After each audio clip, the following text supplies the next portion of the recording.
नमस्कार, मैं विजय। इस समय ईरान और इजराइल युद्ध के पूरे ताबड़तोड़ स्थिति में है और इसमें एक सबसे बड़ी बात चल रही है, अलग अलग तरीके से बयानबाजी, धमकी और देख लेने वाली बात।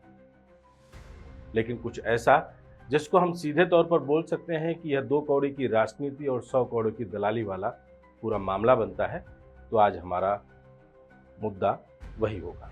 इस समय जब ईरान और इजराइल के बीच टकराव अपने चरम पर है, जब गाजा, तेहरान और दमिश्क पर बमों की बारिश हो रही है, जब बच्चों की लाशें और माताओं की चीखें इस्लामी दुनिया की पेशानी पर लहू से लकीरें खींच रही हैं, उसी समय वाशिंगटन में एक और जश्न सजा, अमेरिका का आर्मी डे, जहां पाकिस्तानी फौज के प्रमुख जनरल आसिम मुनीर को विशेष अतिथि के रूप में बुलाया गया। यह न्योता एक औपचारिक कूटनीतिक कदम नहीं था, बल्कि पूरी इस्लामी अस्मिता की नीलामी का सार्वजनिक ऐलान था। इस्लामी दुनिया के लिए यह एक आईना जैसे क्षण था, जहां अमेरिका की मुस्कान, पाकिस्तान की चुप्पी और ईरान की चीखें एक साथ दर्ज हो रही थी। ट्रंप ने अपने प्लेटफॉर्म पर खुले तौर पर कहा, हमें पता है अली खामेनेई कहां छुपे हैं, वो हमारे लिए आसान निशाना है, लेकिन अभी नहीं मारेंगे। यह बयान कोई गैर राजनीतिक धमकी नहीं थी, यह एक सुपर पावर द्वारा घोषित छाया युद्ध था। और इस बयान के तुरंत बाद मुनीर का अमेरिकी मंच पर आमंत्रण इस बात का संकेत था कि अमेरिका अब पसंद के इस्लामी चेहरे चुनकर ही राजनीति करेगा।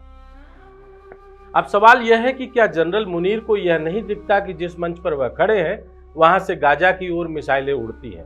क्या उन्हें इस बात का भान नहीं कि अमेरिकी बमों ने ही इस्लामी भूगोल को चिथड़ा चिथड़ा कर दिया है?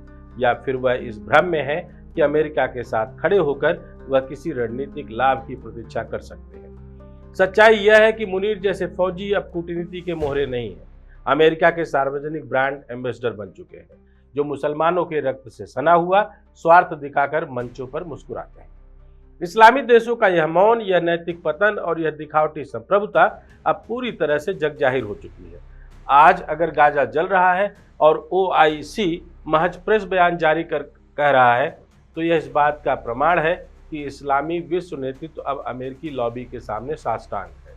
पाकिस्तान, जो खुद को इस्लामी दुनिया की आवाज़ कहता है, वह अब न अमेरिका से सवाल करता है, न अपने आप से या अपने विवेक से। यह सिर्फ एक विदेशी न्योते की बात नहीं है, यह पाकिस्तान की विदेश नीति के आत्मसमर्पण की पुष्टि है। यह वही देश है जिसने अफगानिस्तान में अमेरिका के लिए जिहाद पैदा किया और बाद में उसी आतंकवाद से खुद को ही जख्मी कराया। यह वही मुल्क है जो कभी चीन की गोदी में बैठता है तो कभी अमेरिका के दस्तरख्वान पर पंखा झलता है। इस घटनाक्रम का भारत से क्या सरोकार? बहुत गहरा।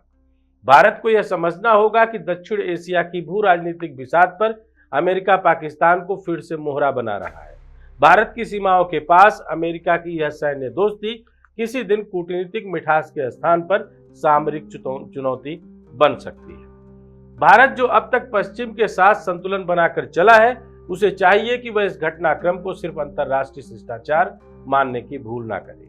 भारत को यह स्पष्ट संकेत लेना होगा कि अमेरिका का एजेंडा अब यह नहीं कि वह मध्य पूर्व में स्थिरता चाहता है, बल्कि यह कि वह अपने हितों के लिए स्थानीय दरबारी तैयार कर रहा है।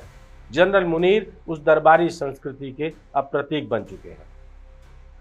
दूसरी ओर ईरान जिस तरह से अमेरिका और इजराइल की सैन्य धमकियों के बीच भी झुकने को तैयार नहीं, वह उसकी वैचारिक दृढ़ता को दर्शाता है।